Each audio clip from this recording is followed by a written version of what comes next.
Hĩndĩ ya mũcemanio gatagatĩ ga kamĩtĩ ya kigina mbungeini ya bũrũri na maabitha ruhonge-inĩ rwa kĩere mwena wa Naivasha, amemba kamĩtĩ ĩno nĩ morotete ministry ya kigina hamwe na ruhonge rwa ũnganio wa magoti harĩ bũrũri kũrwo nĩ makiria ma ciringi mbirioni 200 gatagatĩ-inĩ ka mwaka wa 2021 na 2022. We're talking about irregularity in award of a contract, because we've been able to establish that this particular contract, first of all, was entered into a euro, was entered into in euros. You know, why are you buying stamps in euros? In the first place.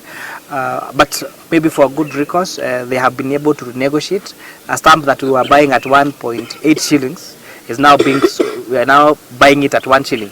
Ministry ya kigina niyo ibatie gukorwo muhari-ini wa mbere hari kuhinyiriria ungania wa magoti, no yaya gukorwo niyo yanyitire itemi nene hari kunera ritho andu kiumbe na kambuni urihi-ini wa magoti ona thengi ya kwamukira uregani kuma kuri ruhonge rwa KRA. There were people who were being forgiven because abandonment is being forgiven, including principal tax.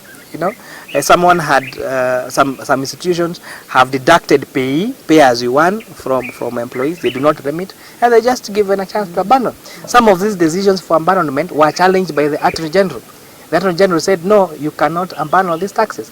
But KRA again said we should collect these taxes, but Treasury actually went ahead and approved the abandonment.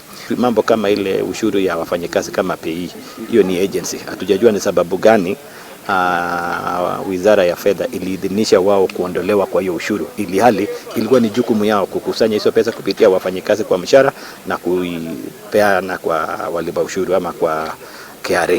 Muikarĩri gĩtĩ wa kamĩtĩ ĩno Kimani Kuria akiuga gĩkĩ nĩkĩo gĩtũmi kĩnene gĩa bũrũri kũremwo nĩ kũhingia matanya ma bajeti cia mwaka wa 2021 na mwaka wa 2022.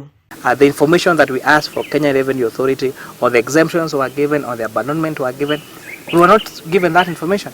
And we said we are not going to have this conversation without this information, because the Constitution is very clear that all the waivers and exemptions and abandonments are supposed to be done, first of all, supposed to be done within the law, and two, are supposed to be subject to public domain. Miario ya Kimani nĩ nyitĩtwo mbaru nĩ mũmbunge wa KSS Julius Ruto, ũrĩa ugĩte ũyũ nĩ ũmwe wa maũndũ marĩa maracũngĩrĩria mũingĩ kuongererwo mũrigo wa kũrĩha magoti makiria. Tunataka kujua, is it true tuliposema kwamba hii serikali ilikuwa imeshikilia sana every state department wasifanye kazi yao under state capture? Ini dhihirisho kwamba hiyo ilikuwa inaendelea, na hiyo tumelose zaidi ya bilioni 200 na bado tunaendelea kukumbana nayo. Gerifotera shesheni ya Kameme TV, jitagwo Wajeri wa Kariuki.